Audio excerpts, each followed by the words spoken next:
Uma das maiores obras hídricas do Nordeste avança em Pernambuco com novos trechos da adutora do Agreste.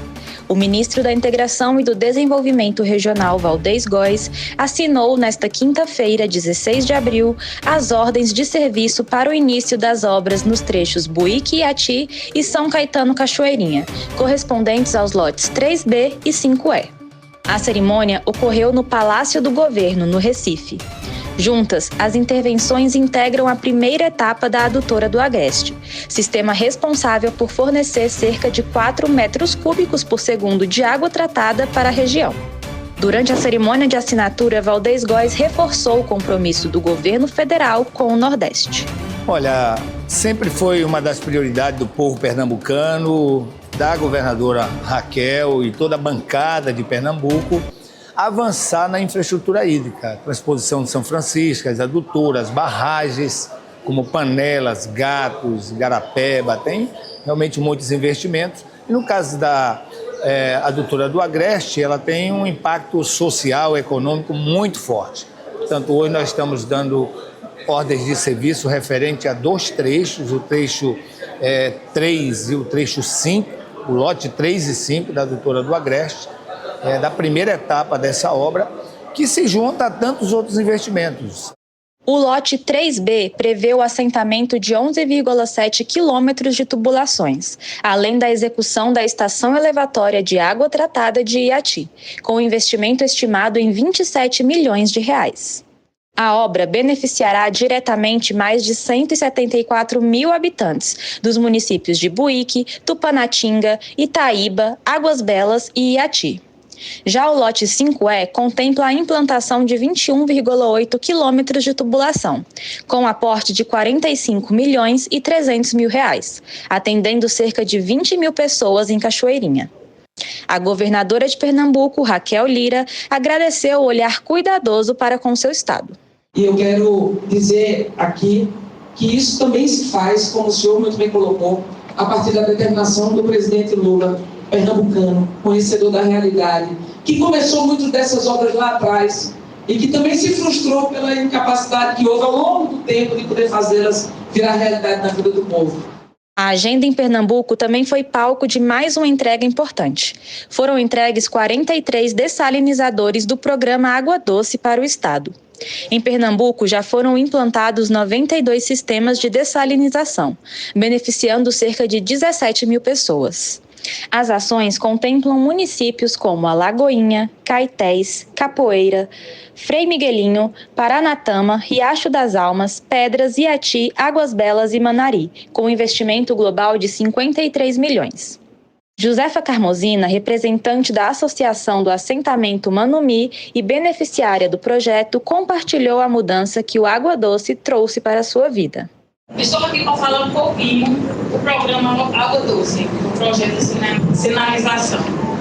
Para mim é uma bênção ter esse projeto lá para a gente. Nós, a comunidade nossa é 60 famílias, beneficia todas as 60. As obras integram um novo PAC e o eixo Água para Todos, que concentra investimentos estratégicos em infraestrutura hídrica. Em Pernambuco, os recursos destinados a esse conjunto de ações somam mais de 2 bilhões e 600 mil reais. Para saber mais sobre as ações do governo federal em segurança hídrica, acesse Ministério do Desenvolvimento Regional. Reportagem Maíra Cristi. O número de brasileiros com 60 anos ou mais aptos a votar superou os 36 milhões em 2026. Segundo o levantamento da Nexus Pesquisa e Inteligência de Dados, feito a partir de dados do Tribunal Superior Eleitoral, o total de votantes na faixa etária cresceu 74% em relação a 2010, enquanto o eleitorado geral aumentou 15% no período. Com esse crescimento, o grupo pode chegar a quase 1 em cada 4 votos nas eleições deste ano. A proporção é praticamente o dobro da fatia de jovens de 16 a 24 anos. O peso desse eleitorado é especialmente relevante nas regiões Sul e Sudeste, onde a população é mais envelhecida. Rio Grande do Sul, Rio de Janeiro, Minas Gerais e São Paulo, 4 dos 5 maiores colégios eleitorais do país, concentram as maiores proporções de eleitores 60+, com mais de 24% do eleitorado em todos esses estados. Participação que também se reflete nas urnas. Ainda de acordo com o levantamento, mais de 70 mil candidatos nas eleições municipais de 2024 tinham idade acima dos 60 anos, o que representou 15% do total de políticos, a maior representação da história. Além de mais numeroso, o eleitor mais velho também tem se mostrado mais engajado. A taxa de abstenção entre a população com idade acima dos 60 anos caiu nas últimas 3 eleições, enquanto a média geral do eleitorado apresentou leve alta. Reportagem Álvaro Couto. Foi sancionada nesta quinta-feira pelo presidente em exercício, Geraldo Alckmin, a lei que institui a custódia compartilhada de animais de estimação nos casos de divórcio ou dissolução de união estável. O objetivo é assegurar o bem-estar do animal, dando segurança jurídica à guarda dos bichos de estimação em separações familiares. A nova lei determina como será o compartilhamento da guarda do animal e das despesas de manutenção dele. Por exemplo, estão definidos critérios para o tempo de convivência com o animal, considerando condições de moradia, zelo, sustento e disponibilidade de tempo. Caso o juiz identifique histórico ou risco de violência doméstica e familiar, além de maus tratos contra o animal, a guarda compartilhada será negada. Nesses casos, o agressor perderá a guarda do animal sem direito à indenização. O texto define ainda que as despesas com alimentação e higiene serão de responsabilidade de quem estiver com o animal em sua companhia. As demais despesas de manutenção, como consultas veterinárias, internações e medicamentos, deverão ser divididas igualmente entre as partes. Da agência Rádio Gov em Brasília, Daniele Popov. Top Serrana, o portal que conecta você com música, jornalismo, cultura e comunidade. Conteúdo, participação e alto astral. Todos os dias. Uma rede formada a partir de relacionamentos e parcerias. Top Serrana, sua casa na internet.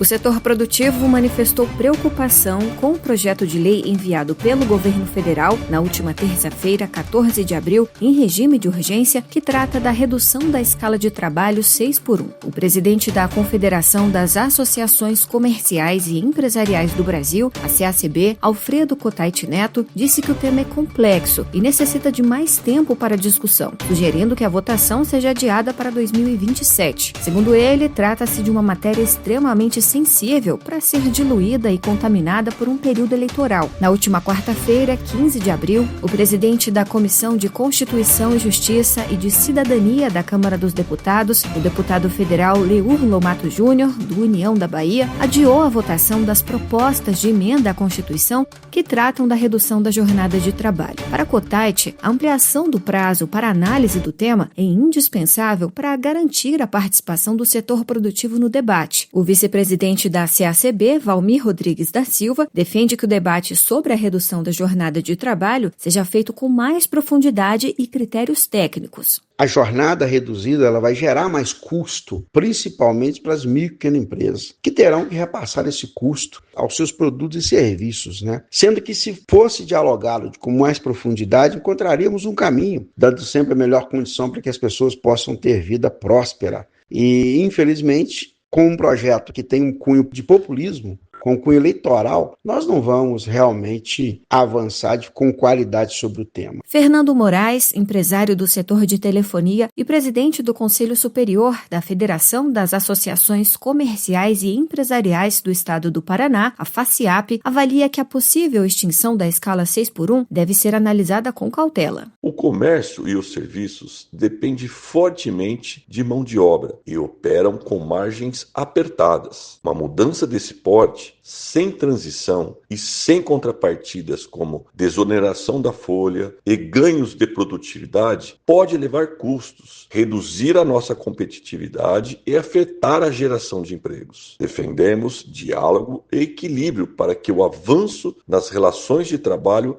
não resulte em efeitos negativos para a economia. A CACB protocolou um manifesto no Parlamento e no governo federal, assinado por mais de 60 entidades do setor produtivo, alertando para os impactos da redução da jornada sem um debate aprofundado. No documento, as organizações afirmam que o governo não tem considerado as graves consequências econômicas da mudança. Reportagem Paloma Custódio. A Agência Nacional de Mineração, a ANM, distribuiu nesta semana mais de 473 milhões de reais a estados, ao Distrito Federal e a municípios com atividade mineradora. O repasse corresponde à compensação financeira pela exploração mineral, a CEFEM, referente à arrecadação do mês de março com pagamento efetuado em abril. Desse montante, cerca de 94 milhões de reais foram destinados aos estados e ao Distrito Federal. Já os municípios receberam a maior parcela,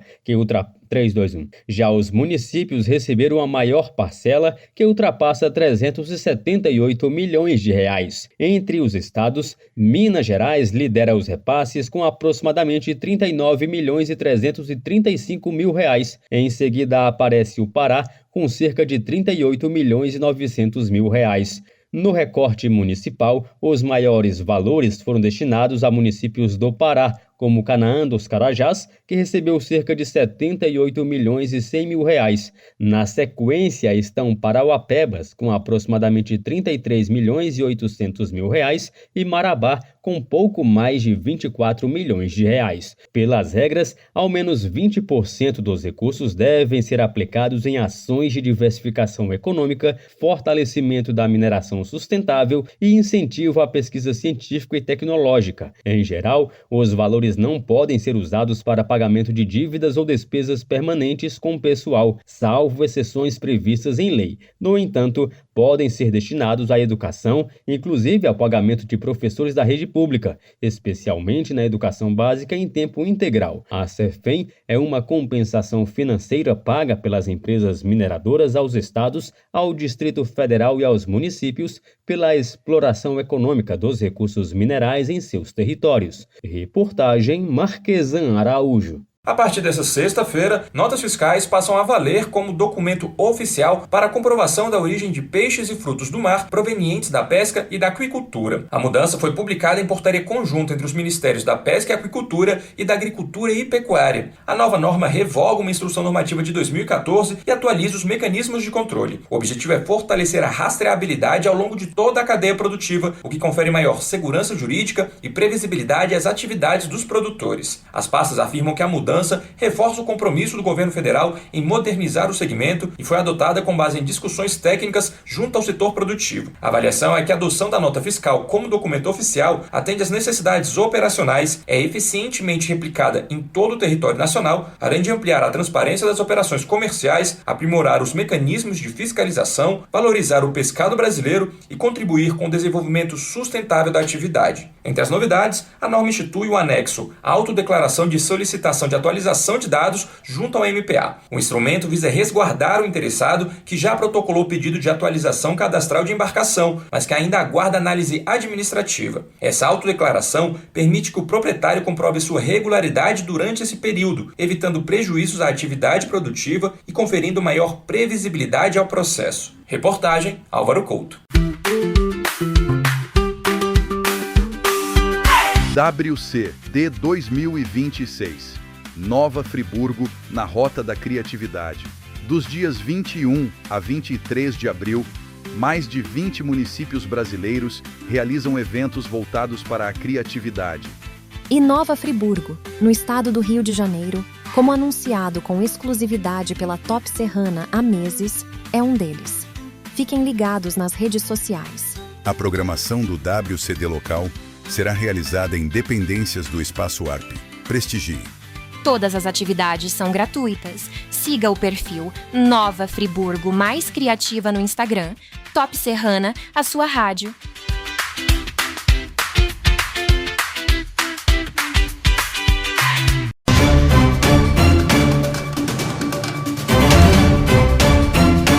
A atualização dos limites do Simples Nacional segue como prioridade para parlamentares e representantes do setor produtivo. Recentemente, o projeto que eleva para R$ 130 mil o faturamento máximo anual de mês e permite a contratação de até 2 funcionários teve o regime de urgência aprovado, o que agiliza o processo de análise legislativa.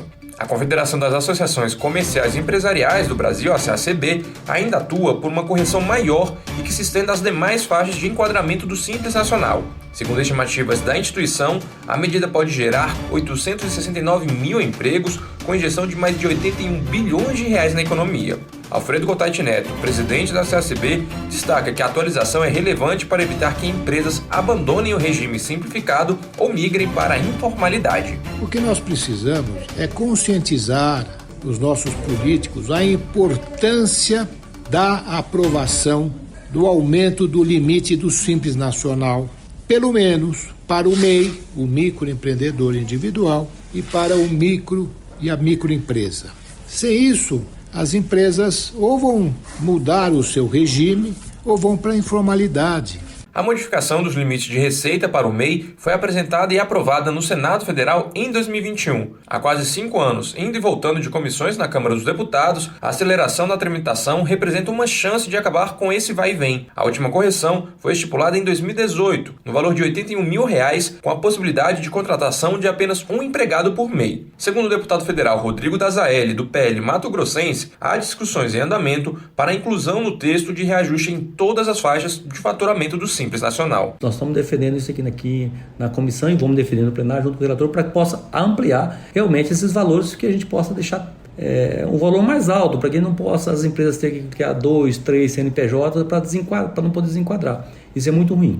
Os deputados analisam também a inclusão no texto de um mecanismo de atualização anual da tabela. Para Jonatas Alves, presidente da Federação das Associações Comerciais e Empresariais do Estado de Mato Grosso, a desatualização da tabela prejudica o empreendedorismo ao limitar a renda do empreendedor. Me parece até uma política de forma errada, porque o que a gente tem que buscar é o favorecimento para que as pessoas consigam iniciar os seus negócios e ter prosperidade. Então, a correção é uma coisa natural, ela é necessária, a menos que a gente queira, por exemplo, acabar com o Simples Nacional. O Simples Nacional foi desenvolvido para simplificar o pagamento de tributos e estimular o empreendedorismo. O regime reúne diversos impostos em uma única guia. Atualmente, é o principal regime tributário aplicado aos pequenos negócios no país. Reportagem Álvaro Couto. O Ano Cultural Brasil-China 2026 começou oficialmente no Brasil. Um concerto em Brasília marcou a abertura da programação. O evento contou com a presença de autoridades brasileiras, chinesas e representantes do corpo diplomático. A apresentação reuniu a Orquestra Sinfônica do Teatro Nacional Cláudio Santoro e a Orquestra Sinfônica Nacional da China. O encontro simboliza as culturas e tradições musicais dos dois países. O secretário executivo adjunto do Ministério da Cultura, Cássius Rosa, destaca a importância da parceria entre as nações. Essa celebração é o símbolo vívido de uma parceria estratégica e madura, que foi celebrada e fortalecida pelos presidentes Lula e Xi Jinping no marco de 50 anos das relações bilaterais. A programação do Ano Cultural Brasil-China prevê atividades nos dois países ao longo do ano de 2026. O embaixador da China no Brasil, Jiu Qingchao, reforça o papel da cultura como elo entre as duas nações. A cultura constrói pontes e conecta corações.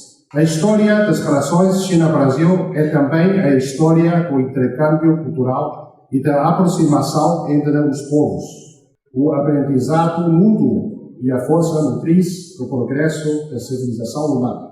A proposta do Ano Cultural é ampliar o intercâmbio cultural e fortalecer os laços entre Brasil e China. As ações também buscam reforçar o diálogo cultural entre os dois países, como destaca o secretário executivo adjunto Cássius Rosa. Nosso objetivo primordial é ampliar o conhecimento mútuo entre nossos povos, permitindo que a arte atue como um verdadeiro idioma universal que nos conecta. A iniciativa é coordenada pelos Ministérios da Cultura, das Relações Exteriores e do Turismo. Do lado chinês, participam o Ministério dos Negócios Estrangeiros e o Ministério da Cultura e Turismo. Para mais informações, acesse o site do MINC www.gov.br/cultura.